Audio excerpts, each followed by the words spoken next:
Thanksgiving went badly. I caught my girlfriend with my brother on the bed. He has more money, she said. I left in silence.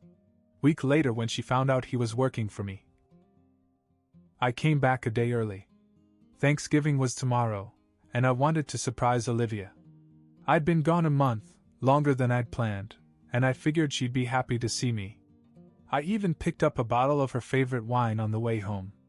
It felt good to be back. The flight was long and I was exhausted, but I was looking forward to a quiet evening with her. Maybe order in, catch up, spend the holiday together like we always did. I had been working non-stop, trying to set things up for us for our future. The apartment was quiet. Too quiet. The only light came from the slightly open bedroom door down the hall. I set my bags down carefully and listened. A muffled laugh. Deep voices. A sound I knew, but didn't want to believe. I stepped forward. My heart was pounding, but my head was calm. The moment felt surreal, like I was watching it happen to someone else. I pushed the door open. Under the covers, two figures were tangled together. Her blonde hair spilled over my pillow, her bare shoulder visible above the sheets. The man beside her turned his head. My brother. Either of them spoke. Olivia pulled the covers up and stared at me, not with guilt, but with irritation. Like I walked in at the wrong time, like I was the problem here. My brother's face was flushed, his mouth opening and closing as if searching for words that wouldn't come. I didn't yell. Didn't react. Just looked at them. Finally I asked, "What's wrong?" Olivia sighed. "Charlie, you barely give me anything anymore." I frowned. "What? You're always working, always talking about the future, but what about now? You used to take care of me, spoil me. Now I hardly get anything from you." She gestured to my brother. "He has more money. And he even spends it on me." I just stared at her. A month ago, I had spent 10 grand on an engagement ring she had begged me for. Before I left, I had asked her to move in with me permanently, to start planning a future together. And now she was telling me I didn't give her enough? I looked at my brother. He couldn't even look at me. I turned and walked out. Not a word. No yelling, no arguing. Just silence. I barely slept that night. I wasn't sad. I wasn't even angry anymore. Just numb. I sat in the hotel room, staring at my phone, scrolling through the messages Olivia had sent me over the past month. She told me that she missed me. That she couldn't wait for me to come home. She sent selfies, little heart emojis, told me to hurry back. All while I slept with my brother in my own bed. I checked my bank app. I had spent over 10 grand on her in the last year alone. The designer bags, the trips, the expensive ring she begged me for 3 months ago. The ring I thought she wanted because she loved me, not because she saw me as a walking ATM. By morning, I knew exactly what I had to do. I wasn't going to let her continue living in my apartment as if nothing had happened. I arrived at noon. I half expected her to be gone, but no. She was lounging on the couch, scrolling through her phone, a coffee cup next to her as usual. She looked up when I walked in. "So you're back. You have 2 hours to pack." She blinked. "Excuse me? You don't live here anymore. Get out." She scoffed. "Charlie, don't be stupid. Where am I going to go? Not my problem." She rolled her eyes and crossed her arms. "You're seriously kicking me out? Over one mistake?" I laughed. "One mistake? Olivia, you were in my bed with my brother." She groaned as if I was being unreasonable. "I already told you why. You stopped caring about me. And honestly, he's not much better." She sighed and muttered, "The cheap bastard hasn't even bought me a bag yet." I just stared at her. I couldn't believe that I had once planned to marry this woman. She must have noticed my expression because she flipped her hair back and grabbed her suitcase. "You know what? Fine. Just don't come crawling back when you realize what you've lost." I opened the door. "You can let yourself out." She walked past me, grinning like she had won something. 6 days later, she showed up at my door. And this time, the look on her face was completely different. 6 days passed. I didn't sit around thinking about Olivia.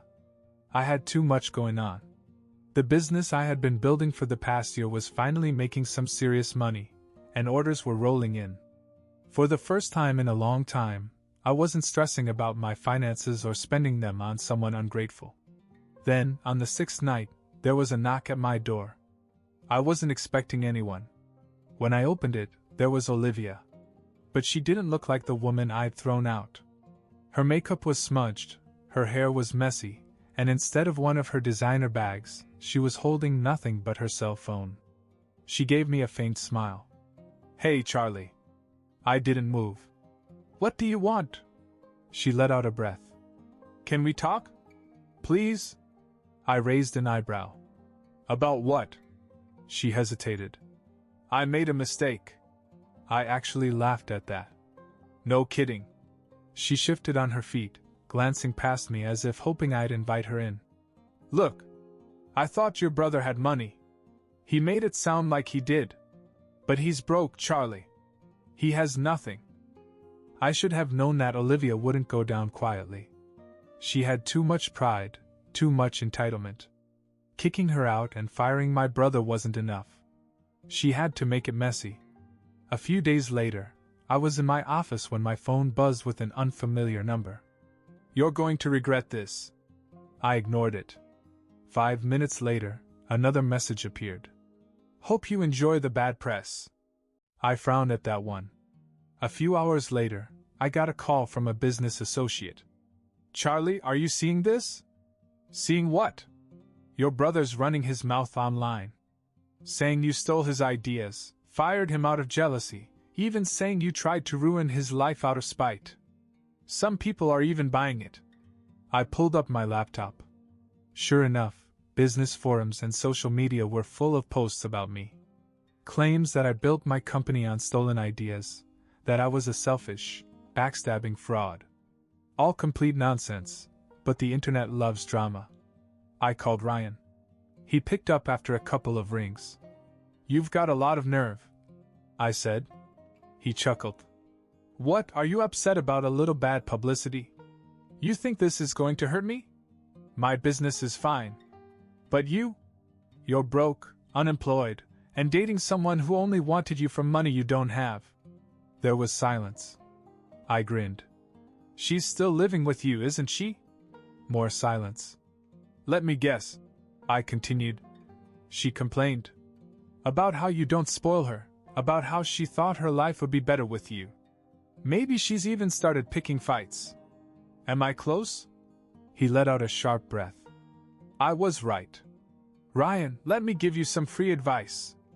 Olivia doesn't do consequences. She just moves on to the next guy with a bigger wallet. And since you don't have one, I'd start watching your back." I hung up. I thought that was the end of it. Then, 2 nights later, Olivia showed up at my door again. This time she wasn't alone. She had a suitcase. And behind her, standing stiffly with their arms crossed, were her parents. I blinked. "What the hell is this?" Olivia sniffed dramatically. "Charlie, I made a mistake. I don't want to be with Ryan. I want to be with you. And my parents agree." Her mother, a woman I had only met twice and never liked, stepped forward. "Charlie, you proposed to our daughter. You made a commitment. You can't just throw it away." I almost laughed. "She cheated on me." Her father frowned. "That was a misunderstanding." I stared at her. "A misunderstanding?" I walked in on her and my brother in bed. Her mother waved her hand as if I was being ridiculous. "Olivia was just confused. But she realizes now that she wants a future with you." I crossed my arms. "Not happening." Her father exhaled sharply. "Son, don't make us take legal action." I blinked. "Legal action? For what?" "For breaking a promise," he said seriously. "You gave her an engagement ring. That means something. Either you marry her or you compensate her for emotional distress." I stared at her, waiting for the punchline. "You're joking." Olivia's mother shook her head. We're prepared to sue for damages. Or we can settle this the right way. A wedding. A fresh start. I couldn't stop myself. I burst out laughing. You want to legally force me to marry your daughter? Her father stiffened. It's the honorable thing to do. I was still laughing when I stepped back and closed the door in their faces. And that should have been the end of it. But Olivia wasn't done. I barely had time to process what had just happened before my phone exploded. Unknown number. Then another. Then a voicemail. I played it, expecting more threats from Olivia's parents. Instead, it was my own mother. Charlie, call me back. Right now.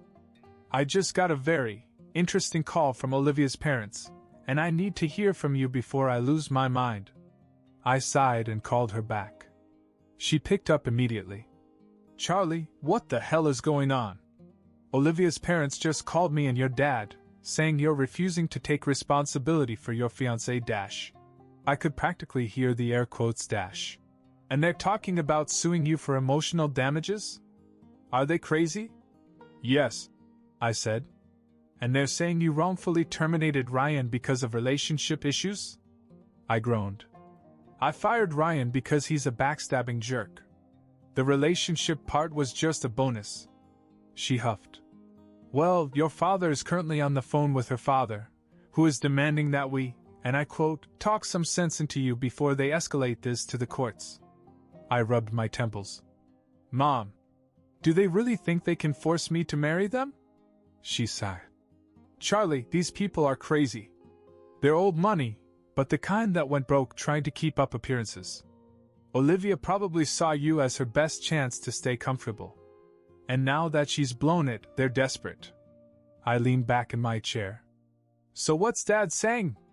He's telling them to go to hell, of course. But Olivia's father is threatening to go public. I laughed. What's he going to do? Hold a press conference? Mom sighed. I wouldn't put it past them. These people love to make a scene. She wasn't wrong. And I was about to find out the hard way. The next morning, I walked into my office and stopped dead in my tracks. Olivia was sitting at my receptionist's desk, casually flipping through a magazine. My actual receptionist, Jessica, was standing nearby, looking very uncomfortable. She just walked in, Jessica said. Olivia smiled at me like nothing was wrong. Morning, Charlie. I pinched the bridge of my nose. What the hell are you doing here? She stood and smoothed her dress. I realized something. We don't have to fight. We can work this out. So I figured, why wait? Let's start fresh. Start fresh? I repeated. She beamed. Yes. I forgive you. I stared at her. You forgive me? For overreacting. She sighed dramatically. I know you were hurt, but we're meant to be together. So let's just forget all this and move on. I've already told my parents that we're working things out. I was still trying to process the sheer madness of what she was saying when she clapped her hands together. Oh, and by the way, I told Ryan to stop spreading those rumors about you. He's just bitter. But don't worry. He and I are completely over. I blinked. Wait. You dumped him? She rolled her eyes. Obviously. He's broke. You were right, he's useless. She stepped closer and lowered her voice. I want to be with someone who can actually provide for me. Someone who has a future. Someone like you. I took a deep breath. Olivia. She smiled sweetly. Yes? You have 5 seconds to get out of my office before I have security drag you out. Her smile twitched. Charlie, don't be ridiculous. 4. Her eyes widened. You're serious? 3. Charlie. 2. She huffed and grabbed her purse. You're making a big mistake. 1. She turned and stormed. Out. Jessica let out a breath. Okay, what was that? I shook my head. Something tells me this isn't over. And I was right.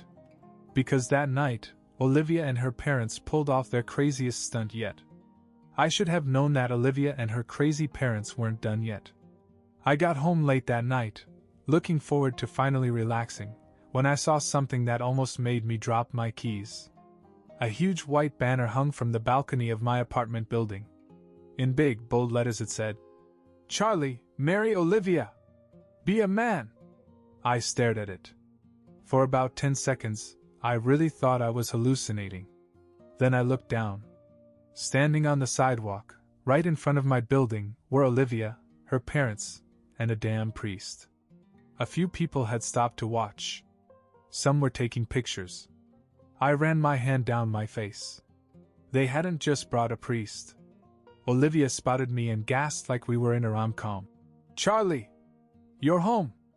I sighed and walked over to them. "Take down the banner." "Now." Her father crossed his arms. "Not until you do the right thing." "The right thing?" I repeated. "You've lost your damn minds." Her mother stepped forward. "Charlie, honey, we know this is scary. But we're here to support you. And Father Thomas here is ready to marry the two of you right now." The priest smiled and gave me a little wave. I turned to Olivia. "Are you seriously going through with this?" She batted her eyelashes. "I know you're mad, but this is the best way to fix everything. We don't need a big wedding. We can just do it here, right now, and move on." I let out a short laugh. "You think I'm going to marry you just because you brought a priest and a damn banner?" Her father frowned. "If you don't, we'll have no choice but to take legal action." I groaned. "You keep saying that, but you can't sue me for breaking up with your daughter." I heard a voice behind me. "Will you all shut up?" I turned. Ryan. He looked like crap, dark circles under his eyes, clothes wrinkled like he'd slept in them. But he was glaring at Olivia's parents like he'd finally snapped. "Ryan," her mother said in surprise. "What are you doing here?" He scoffed. "Making sure you don't embarrass yourselves any more than you already have." Olivia glared at him. "Ryan, go home." "No," he snapped. "You got me into this mess, and I'm done letting you ruin my life. And guess what? I lied to you about Charlie stealing my ideas. I was angry, and I wanted revenge. But everything he built? It was his work. Not mine. So stop trying to ruin him just because he won't marry your crazy ass." Olivia's parents stared at him in horror. "Ryan, we raised you better than this," her father said. Ryan let out a bitter laugh. "Did you? Because from where I'm standing, you raised me and Olivia to think that everything should just be handed to us. And you know what? That's why we're both broke now." Silence. Then Ryan turned to me. "Charlie, I was a jerk. I don't expect you to forgive me, but I had to say it." I studied him for a second. Then I nodded. He exhaled, as if he had been waiting for this. Her father finally came out of his shock. "That's enough," he said stiffly. He turned to me. "Charlie, if you don't marry Olivia, our family will be forced to do absolutely nothing." I finished. "Because you have no case, no leverage, and no damn pride left after that circus show you just put on." He opened his mouth. Closed it. Looked at Ryan, then Olivia, then back at me. Then, without another word, he grabbed his wife's arm and started to walk away. Olivia blinked. "Wait, what are you doing?" Her mother sighed. "We're going home, Olivia." But, her father gave her a look. "Enough." I couldn't help but smile. Olivia turned back to me, desperation creeping into her expression. "Charlie, you don't really want to throw this all away, do you?" I grinned. "Oh, I do." And then I walked into my building, leaving her standing there as the banner flapped uselessly in the wind. I thought that was the last of it. I really did. Olivia's parents had finally backed off, Ryan had admitted he was a failure, and Olivia had been left alone with her pathetic banner, and a priest who probably regretted ever getting involved. But of course Olivia wasn't finished. The next morning, I was sipping my coffee, enjoying my first real moment of peace in weeks, when my phone rang. Unknown number. I let it go to voicemail. Then another call. Then another. Then a text. "Charlie, open the door. We need to talk." I frowned. Got up. walked over to my apartment door and checked the peephole. Olivia. With her damn case again. I opened the door just enough to see her. You have 2 seconds to turn around and leave before I throw your suitcase off the balcony. She forced a shaky smile. Charlie, please. I have nowhere else to go. I raised an eyebrow. Ryan finally kicked you out? She swallowed. He's a loser. He couldn't handle me. I laughed. Olivia, you burned every bridge you had. I don't know why you think I'd take you back. She stepped forward and lowered her voice. Charlie, I have nothing. No money, no job, my parents are pissed at me. I made a mistake, okay? I should have stayed with you. I grinned. You're just saying that because you ran out of options. Her face twisted. So what? You're just going to let me be homeless? I tilted my head. You cheated on me, tried to ruin my business, sent your crazy parents after me, and dragged my private life into the public just to pressure me into marrying you. And now you want pity? She crossed her arms. I don't deserve it. I gave her a slow look. You deserve worse. For the first time, real panic flashed in her eyes. Charlie, please. I'll do anything. I leaned in slightly. Anything? She nodded quickly. Yes, anything. I grinned. Good. Then pack your little suitcase, get your gold-digging ass out of my life forever, and never contact me again. Her face crumpled. You don't mean that. I grabbed her suitcase, walked over to the railing, and before she could stop me, I threw her off the damn balcony. She screamed. Charlie! I shrugged. You better go get it before someone steals all your nothing. Her jaw dropped. Then she finally seemed to realize that she had lost. Completely. She stomped off, screaming about how I'd regret this. How I was a terrible person. How I'd never find anyone as good as her. I laughed. For the first time in a long time, I felt nothing but relief.